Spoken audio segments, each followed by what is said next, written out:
नमस्कार, मी डॉक्टर मच्छिंद्र बांगर. महाराष्ट्रातील हवामान परिस्थिती आणि देशातील हवामान परिस्थिती संदर्भामध्ये थोडक्यात अंदाज व्यक्त करणार आहे. आपण आता सध्या बघतो की बंगालच्या उपसागरातील कमी दाबाचं क्षेत्र देखील आता कमजोर होऊ लागलं आहे. सध्या केरळ, तामिळनाडूमध्ये किंवा कर्नाटकच्या दक्षिणी भागात पावसास अनुकूल अशा प्रकारचे ढग आहेत. अरबी समुद्रातून हलकी अशी ढगाळ परिस्थिती महाराष्ट्रामध्ये सरकते आहे. उत्तर भारतात WD आहे, परंतु तोही आता कमजोर अवस्थेत असून तो पूर्वेला सरकण्याची शक्यता आहे. त्यामुळे एकूणच पावसाचे सिस्टम्स हे आता कमजोर अवस्थेत जाण्याची शक्यता आहे. सध्या आपण देशात बघतो की दक्षिण कर्नाटक, थोड्याफार तेलंगणाच्या भागामध्ये आणि केरळ, तामिळनाडूमध्ये पावसास अनुकूल ढग आहेत. श्रीलंकेच्या दरम्यान एक कमी दाबाचं हलकं क्षेत्र आहे. उत्तर भारतात देखील अतिउत्तरेला WD सरकतोय. महाराष्ट्रामध्ये धुळे, नंदुरबार आणि जळगाव, अकोला, अमरावती या भागात ढगाळ परिस्थिती निर्माण झाली आहे. आपण बघतो की मॅक्झिमम टेम्परेचर जो 4 तारखेचा अंदाज महाराष्ट्रामध्ये वाढतोय. हळूहळू हे वातावरण आता 40शी पार जाण्याची शक्यता आहे आणि त्या दृष्टीने प्रत्येक दिवसाचा बदल आपल्यासाठी महत्त्वाचा आहे. या उष्णतेची तीव्रता ही 9 तारखेपर्यंत कमी असली तरी 9 तारखेपासून पुढे 10 म्हणजे 12-13 तारखेला आपण बघतो की 40शी पार अशा प्रकारचं तापमान महाराष्ट्रामध्ये तयार होणार आहे आणि मराठवाडा, विदर्भात उष्णतेची लाट देखील निर्माण होऊ शकते अशी परिस्थिती आहे. GFS मॉडेलनुसार आपण सध्या बघतो उत्तर भारतामध्ये बऱ्याच अंशाने पावसास अनुकूल अशा प्रकारचे ढग आहेत. केरळमध्ये पावसास अनुकूल अशा प्रकारची परिस्थिती आहे. मात्र उद्या 5 तारखेपासून ही पावसाळी परिस्थिती कमजोर होण्याची शक्यता आहे. जवळपास 9 तारखेपर्यंत ही पावसाळी परिस्थिती कमजोर होण्याची शक्यता आहे. 10 तारखेपासून पुन्हा एकदा बंगालच्या उपसागरात नव्याने हालचाली सुरू होतील. उत्तर भारतात हलका WD पुन्हा शिरकाव करेल आणि पुन्हा एकदा नव्याने पावसाळी क्षेत्र उत्तर भारतात आणि दक्षिण भारतात सक्रिय होण्याची शक्यता राहील.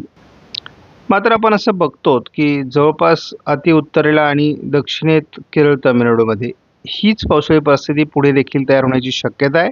महाराष्ट्रामध्ये अजून तरी पावसाचे संकेत देण्यात आलेले नाहीत. आपण 13 तारखेपर्यंत बघतो पूर्व भारत, उत्तर भारत आणि दक्षिण भारतात हलका पावसाळी क्षेत्र राहणार आहे. मध्य भारतावर कोणतीही पावसाळी परिस्थिती नाही. पर्यायाने महाराष्ट्रात देखील पावसाचा अंदाज नाही. ECMW मॉडेलनुसार आपण बघतो की उत्तर भारतात असलेलं कमी दाबाचं क्षेत्र हे आता कमजोर होणार आहे. दक्षिण भारतातील कमी दाबाचा प्रभावही कमी होणार आहे. जवळपास 10 तारखेपर्यंत तो कमी राहील. नंतर पुन्हा बंगालच्या उपसागरामध्ये नव्याने हालचाली सुरू होणार आहेत. पुन्हा उत्तर भारतात WD, दक्षिण भारतात कमी दाबामुळे केरळ, तामिळनाडूमध्ये पावसाळी परिस्थिती हे वातावरण तयार होणार आहे.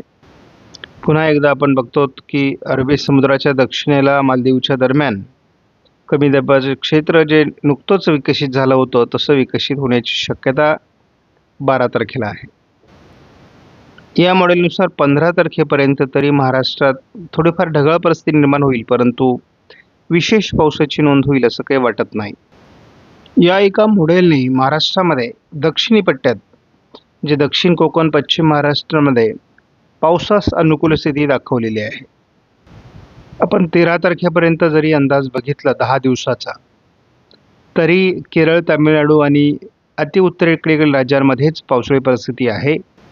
हा अंदाज आपण अगदी 15 तारखेपर्यंत जरी सरकवला तरी विशेष वातावरणात बदल आपल्याला दिसत नाही. म्हणजे 15 मार्चपर्यंत तरी ECMW मॉडेलने कुठेही पावसाळी परिस्थिती महाराष्ट्रामध्ये दाखवलेली नाही. आज महाराष्ट्रामध्ये खास करून चंद्रपूर, गडचिरोली आणि सोलापूर या जिल्ह्यांमध्ये 38° तापमान होण्याची शक्यता आहे. तर कोकण किनारपट्टीला उष्णतेची लाट कायम असल्याचं भारतीय हवामान खात्याकडून सांगण्यात आलं आहे. मात्र 5 तारखेला उत्तरेकडून येत असलेल्या वाऱ्यांमुळे या तापमानात पुन्हा घट होण्याची शक्यता आहे. खास करून उत्तर महाराष्ट्र, विदर्भात पुन्हा तापमान घसरण्याची शक्यता आहे, कारण नुकताच गेलेल्या WDमुळे उत्तरेकडील वाऱ्यांमध्ये गारवा आहे. आपण या मॉडेलमध्ये बघतो की WD गेल्यानंतर जेव्हा उत्तरेकडून वारे येतात तेव्हा ते गारवा घेऊन येतात आणि पर्यायाने उष्णतामान 1-2% पुन्हा कमी होण्याची शक्यता राहते. आपण या ठिकाणी बघतो की महाराष्ट्रामध्ये काही अंशाने ढगाळ परिस्थिती निर्माण होते. अरबी समुद्रातही ढगाळ परिस्थिती आहे आणि थोडे ढग हे अरबी समुद्रातून काही ढग उत्तर महाराष्ट्राच्या दिशेने सरकताना आपण बघतो आहोत. थोड्या प्रमाणात ढग हे उत्तर महाराष्ट्राच्या दिशेने आपण सध्या बघतो आणि थोडं ढगाळ वातावरण महाराष्ट्रामध्ये आजही राहण्याची शक्यता आहे.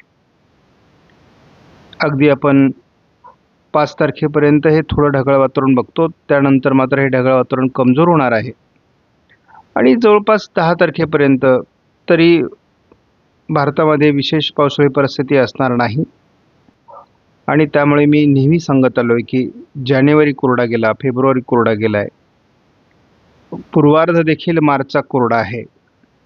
त्यामुळं हे आम्ही जेव्हापासून अंदाज सांगतो तेव्हापासून नक्कीच हे चिंताजनक वातावरण आहे. परंतु बघूया त्याचे परिणाम एकूण हवामानावर काय होत आहेत. आपणास व्हिडिओमधील माहिती महत्त्वपूर्ण वाटल्यास लाईक करा, शेअर करा, चॅनलला सबस्क्राईब करा. धन्यवाद. जय हिंद, जय महाराष्ट्र, जय बळीराजा.